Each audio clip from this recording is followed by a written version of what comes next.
गच्छामि बौद्धं शरणं गच्छामि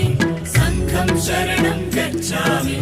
धर्मं शरणं गच्छामि बुद्धं शरणं गच्छामि बौद्धं शरणं गच्छामि संघं शरणं गच्छामि धर्मं शरणं गच्छामि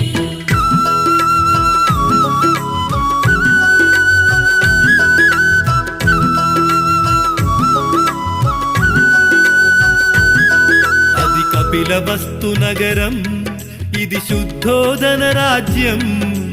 మాయా కడుపుల జననం ఇది మానవ జాతికి వరము ఈ భువనంపై ఓ బుద్ధుడు తన పేరే సిద్ధార్థుడు बुद्धं शरणं गच्छामि बौद्धं शरणं गच्छामि संघं शरणं गच्छामि